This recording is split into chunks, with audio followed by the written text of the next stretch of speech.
when anybody who is the Minister of Justice is the chairman of the Joint Security of the Republic of Liberia. So to look in the eyes of somebody and spray in their eyes, any reasonable person will have reason to believe that yes, you know the face of the person. It was from that context that we spoke.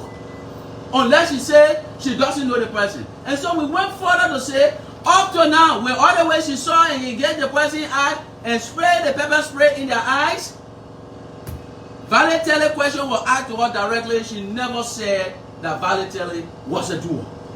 She said that information from the person who gave it, they will speak on that. It means that what that information was given by that person, the councillor brother, is not her information. It's not her statement. So what they call bloody lie. Did I bloody lie? Did I engage in blood? That's not a lie. She said, well, so on that analysis, when I said that Councillor Scott knows the person who entered, it's because of her testimony. That's my analysis. Any person of a reasonable mind and prudence will know. Further, the reason why you see police officers telling you that they will talk to the person who committed an offense is simple.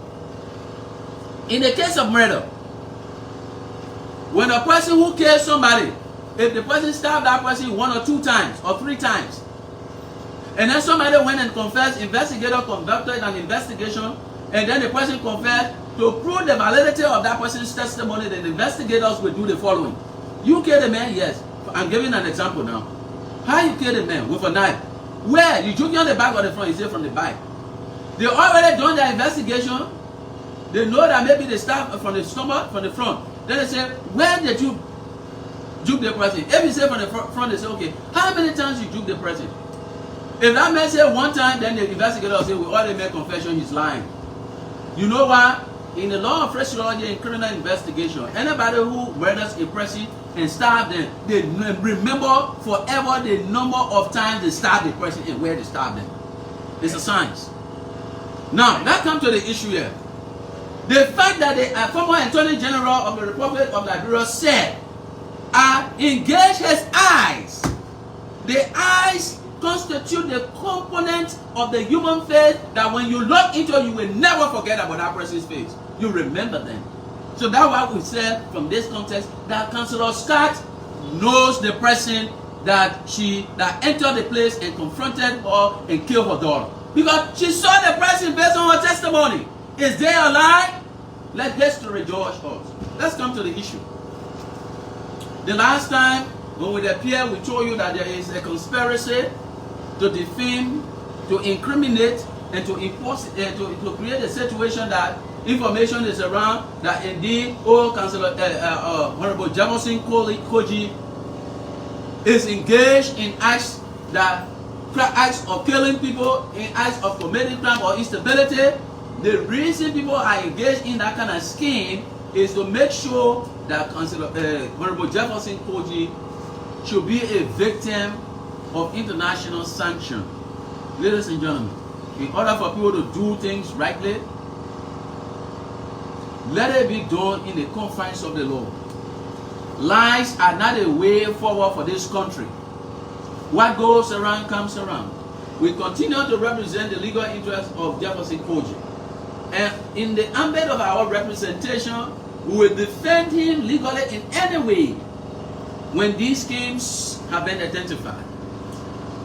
We told you the last time when the director of the state police went to the states, he went on different programs, and then group of individuals, Councillor Jerome Vreda, Sheikh Sako, Eugene Falcon, Stockton Waterspoon, and many of these guys decided to find a way that they can impress, coerce psychologically the director of police so that he can get any kind of information falsified to incriminate and to defame the reputation of Councillor Honorable Jefferson Koji, so that such an information should be used as evidence, and then the police director testimony should be considered eyewitness account question and then sent to the Congress of the United States of America's government for Jefferson Koji as a means to place him on sanction. And we told you some of the reasons. We do not have, for me as a lawyer, interest in the political dynamics, but I am interested in the truth of the law. The truth is, you can't lie on somebody and when you know that it is not true. They cajole this particular director of police, and what he too was doing is that this director of police, who is a trained man, used elicitation method. The video recording that you are listening to now that they say they put in the on the defensive acting that they are opening up videos, these are just damage control. We will give you subsequent after the conference, during the conference at the end of the time that we submit, subsequent calls they even continue to make, trying to place the director of police under coercion to be able to cooperate with them in order to concoct lies to destroy the good image of this young man. I am not a CDC man, but I don't support anybody to destroy Jefferson Koji on the basis of lies when he's my client. That's the point here. Because why? History has a tendency of judging us. History has a tendency. They were successful in the case with Nathaniel McGill,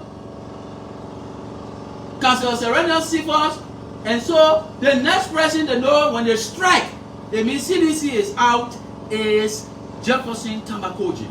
That's the reason you see these systematic threats and systematic attacks. So in order for us to proceed, I will tell you that look, continuous calls have been made to the director of police from the day we had a press conference, how he must cooperate to lie on the mayor as a basis and a consequence of putting the mayor on sanction. Period. Because once it's on sanction, like of course the president had been with McGill, the president just went and then said they must resign without a criminal investigation, and then McGill is out. Once Koji is out, then the objectives have been approved. So we will now start for you to follow the subsequent audios as we speak for now, so that you can know. The audios you hear, they're talking about, oh, the director of police, he was making this statement. That's elicitation in intelligence gathering. When I go to you to get information, I pretend like I'm from the other side, and again the other side I came from. So I will tell you to hear from what you say. But the director of police will speak on that. So let us start, first of all, start with the recording. So please play the recording. The subsequent recording that comes to the radio have been having with respect to the planes and what they want.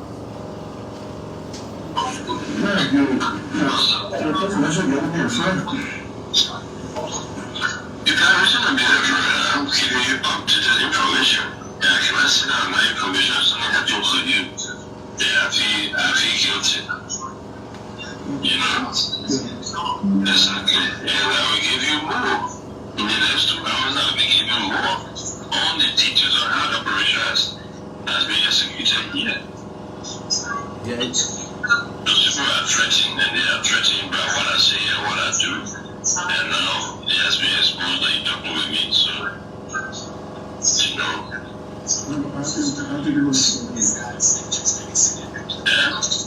You keep telling him a recording, and you're able to do a recording, sending it to people. You know, I don't understand. I'm talking about the first one the first one usually was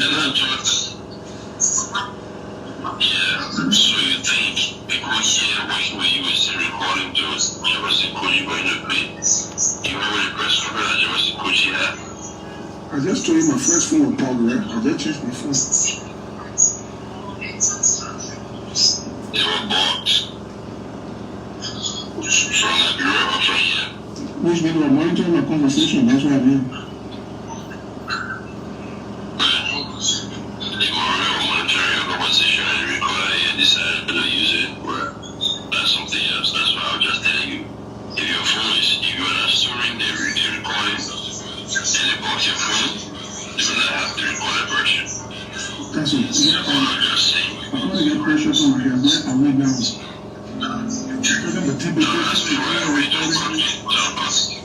Don't cause me off. What I'm saying, if you are committing crime or you not smart, you cannot get government benefits, that makes it difficult for me.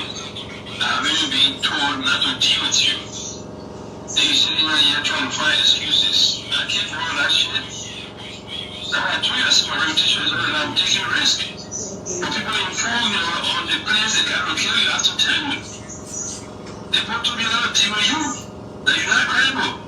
You went to the embassy before you need visa. Then you come here, you misbehave, you do all kind of things, sitting recording back home. Who are you? You spying on American territory? You know the crime?